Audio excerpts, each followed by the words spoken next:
back from Europe. It's good to be on vacation and it's great to be home. And we have lots of UFO news to go over today, including Bigfoot video, a tweet from Lue Elizondo, and more. So get in here. This is Jack with Cosmic Road. It's time for another UFO news roundup. I talk about UFOs and the paranormal. Please hit like, please subscribe, please share on social media, and let me know what you guys think in the comments below. And if you wanted to support Cosmic Road in a bigger way, please consider becoming a channel member. See the first link in the description below.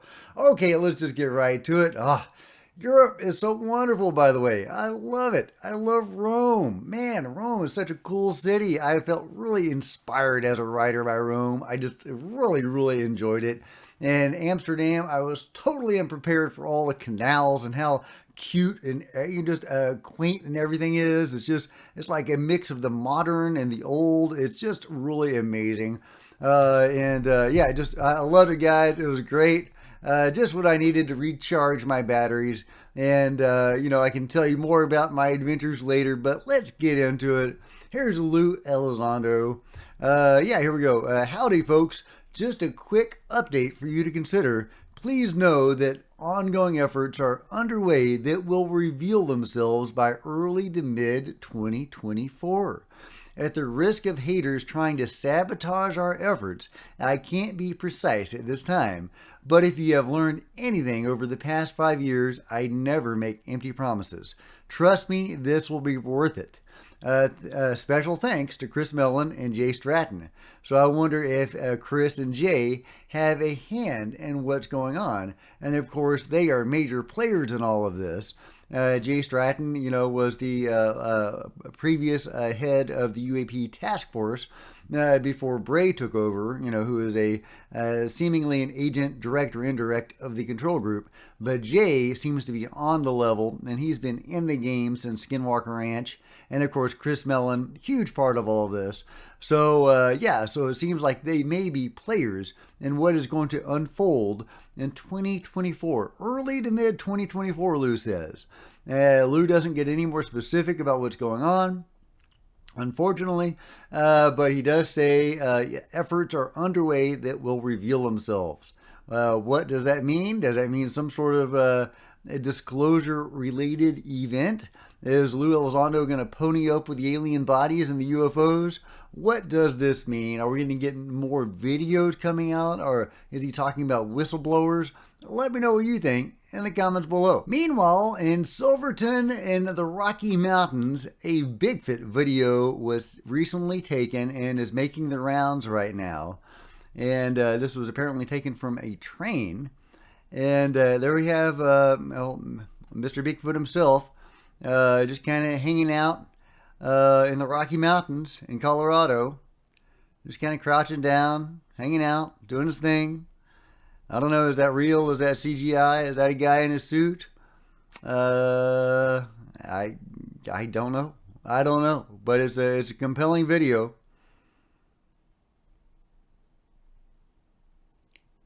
Something about his movement seems CGI to me, but that just be maybe because I'm jaded because of all the CGI. But if that's real, it's interesting how how camouflaged he is, and how he just blends right into that environment. Really interesting. Great footage of something.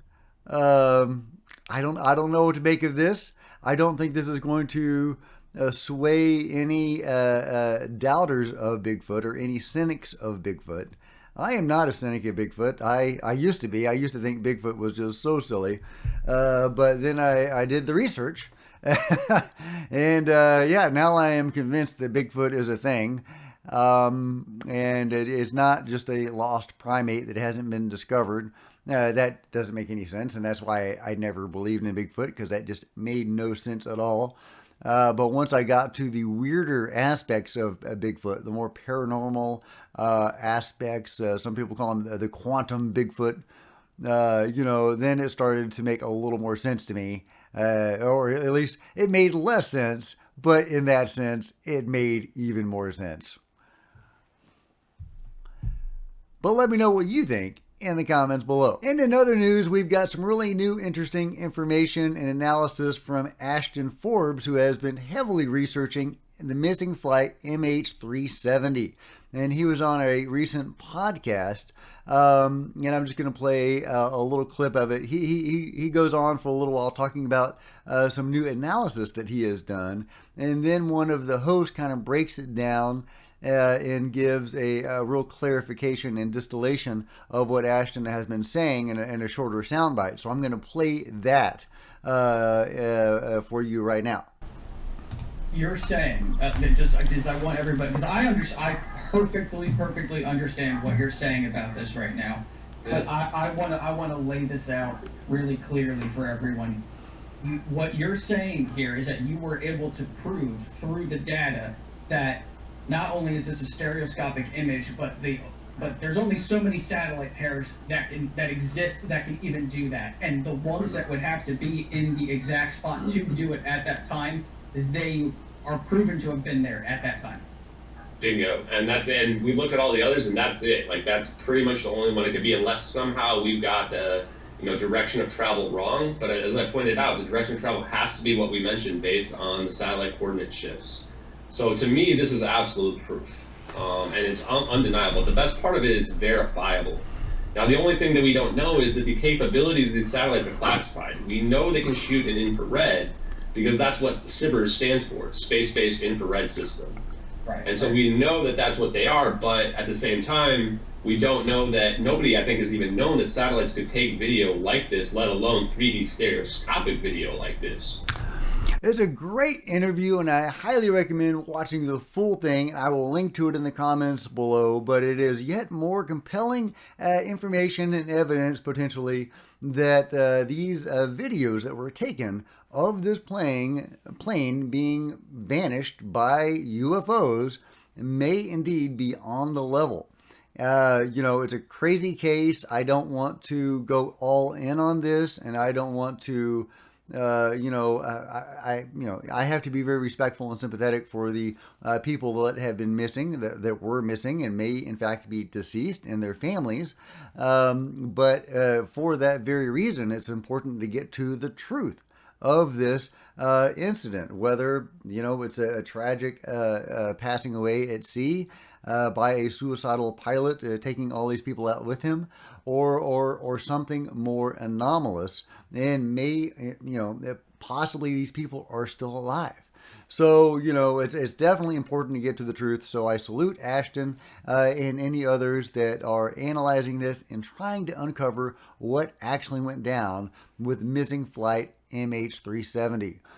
Anyway, that's it for me right now. There's so much news for me to go over and to catch up on. And if you see it before I do, please shoot me an email or let me know in the comments below. I will have a lot more for you soon. I'm still recovering from my trip. I went to bed at 10 o'clock last night, which was actually 4 a.m. In Amsterdam time, and I had gotten 3 hours of sleep the night before. Didn't get any rest on the plane.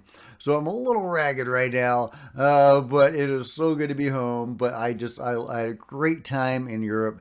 My knee was kind of a bummer. Injured my knee on the first full day in Rome, going up those stairs to that overlook where the fountain is. An amazing place, but man, a lot of stairs.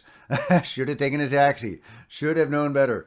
And I was kind of laid up all the next day, and after that, my movements were much more limited. I could just take short little walks, limping around a few places, finding a place to sit instead of actually, walking around. I wasn't able to do the Coliseum tour because all the handicap tours, you have to reserve them a long time in advance.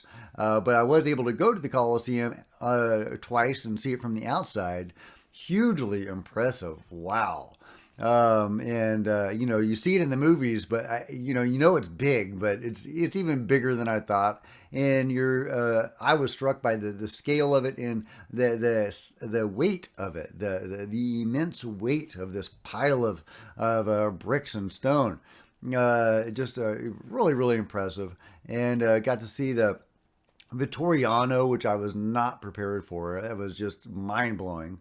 and so much else. The Baths of Caracalis, I think, is the name, which was really impressive. A really hidden gem in Rome. These huge, gigantic ruins of this ancient bath complex, this colossal structure, and very few other tourists were there. But it's just hugely impressive, and my wife and I both really resonated with that place and really connected with it. And it really Rome really kind of clicked for us in that afternoon that we spent there. And but we got to see a lot else besides. The Pantheon was amazing and jaw-droppingly awesome, and just so much else was so great. In Amsterdam, we only had one full day there, but what we saw was just really impressive. A beautiful, lovely city. Neat and clean and orderly, unlike Rome, which is a lot more chaotic. But Rome is colorful and vibrant and sun-drenched, and it was very rainy in Amsterdam. I think that's common in Amsterdam. It's not as bad as Oregon, where we lived for a couple of years. But anyway, loved it. Loved the trip. It was everything was awesome, and except for my knee. But hey, c'est la vie, right? Anyway, it's good to be back in the States, guys, and I will have more videos for you guys soon. Let me know what you think about all of this in the comments below. And if you've enjoyed this video, please give me a big thumbs up. I sure appreciate it. Smash the subscribe button and the bell to be notified of future videos. You don't want to miss a thing. Join me on social media. There's Facebook and Twitter links below. I would love to see you guys there. If you wanted to support Cosmic Road in a bigger way, please consider becoming a channel member. See the first link in the description below. Channel members are rock stars, and I really appreciate you guys' support. Thank you so much. Meanwhile, there's plenty of other videos to check out on the channel, and I'll see you guys next time. This is Jack with Cosmic Road, signing out.